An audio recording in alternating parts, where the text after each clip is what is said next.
మిగతా ఆటోమేటిక్గా నెట్లో దొరుకుతాయి. దానికి ఒకటి చెప్పేది ఏముంటుంది, అది కాదు కదా. అక్కడ ఉన్న ఫ్యాకల్టీ ఏంటి, అక్కడ ఉన్న ప్లేస్మెంట్స్ ఏంటి, హైయర్ స్టడీస్ వచ్చే అవకాశం ఉందా, అక్కడ రీసెర్చ్ ఫెసిలిటీస్ ఏమన్నా, ల్యాబ్స్ ఏమన్నా, ఈ నాలెడ్జ్ ఉండాలి. చెప్పినది అర్థం కాదు కానీ మీకు. బట్ ఓవరాల్గా ఈ జేఈ అడ్వాన్స్డ్ ఏదైతే 2026 ఉందో డెఫినెట్గా పేపర్ అనేది చాలా మందికి కొంత షాకింగ్గానే ఉంది. బట్ మ్యాథమెటిక్స్ పర్స్పెక్టివ్లో అంటే కొంచెం లెంగ్తీగా ఉన్నప్పటికీ కూడా పానిక్ అవ్వకుండా చేసిన వాళ్ళకి బాగా చేయగలిగారు. ఫిజిక్స్ మధ్యలో ఉంటుంది కదా, కెమిస్ట్రీ తర్వాత కెమిస్ట్రీ అటెంప్ట్ చేసినప్పుడు ఏం చేశారు, గబగబా మ్యాథ్స్కి ఫిజిక్స్ టైం సరిపోద్దని కంగారు కెమిస్ట్రీ చేసి కెమిస్ట్రీ ఒకటేసారు కొంతమంది.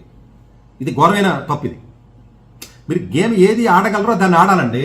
ఆడలేని దాన్ని స్కిప్ చేయాలి కదా. ఆ స్కిప్ చేయకుండా అక్కడ కూర్చొని ఈగోకి వెళ్ళి నేను ఫిజిక్స్ టాపర్ని, ఫిజిక్స్ బాగా చేస్తాను, తెలివైన నేను ఒకటి చెప్తున్నాను. నేను ఫిజిక్స్ బాగా చేస్తాను సార్ 3 సబ్జెక్టులో, అందు గురించి ఫిజిక్స్ పట్టుకున్నాను సార్, 4 క్వశ్చన్ పెడితే 4 పోయింది, నాకు రాలేదు సార్ పేపర్ 1లో, ఇంకా ప్యానిక్ అయిపోయాను అంటే పోయిందంటే పేపర్.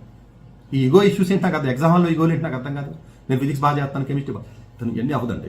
సో జనరల్గా ఇది కొంచెం క్లారిటీ మిస్ అవ్వడం వల్ల చాలా మందికి ఎగ్జామ్ హాల్ మేనేజ్మెంట్ రాకపోవడం వల్ల కోచింగ్ సెంటర్ కూడా పొలోమని ఎగ్జామ్స్ పెట్టడం రుద్దడం తప్ప ఈ మేనేజ్మెంట్ అనేది జనరల్గా వాళ్ళు చేయలేకపోతున్నారు. బట్ జనరల్గా మినిమం కట్ ఆఫ్ రావాలండి. ఎస్సీఎస్టీకి అయితే నాకు తెలిసి 34-35 మార్క్స్ వచ్చినా కూడా జనరల్గా ఏదైనా క్వాలిఫై అవకాశం ఉంటుందండి. ఓబీసీ నాకు తెలిసి 6 మార్కులు ఎంత పెట్టొచ్చు అండి. Maybe overall cut off last year అయితే 66 అండి. మేబీ అంతే రేంజ్ ఉంటుందండి. 4 మార్కులు అటు ఇటు ఉంటుంది, తేడా ఏమి ఉండదండి. ఓపెన్ కేటగిరీ 74 లాస్ట్ ఇయర్, దానికి కొంచెం అటు ఇటుగా ఉంటుందండి అంతే.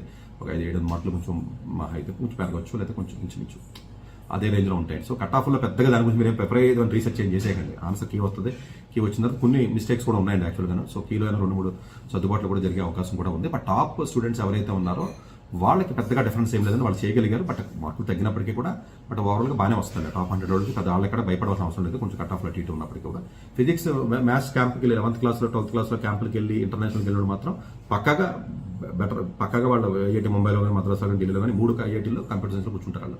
సో డౌట్ లేదు, నేను చెప్తున్నాను మీరు జస్ట్ మాకెట్.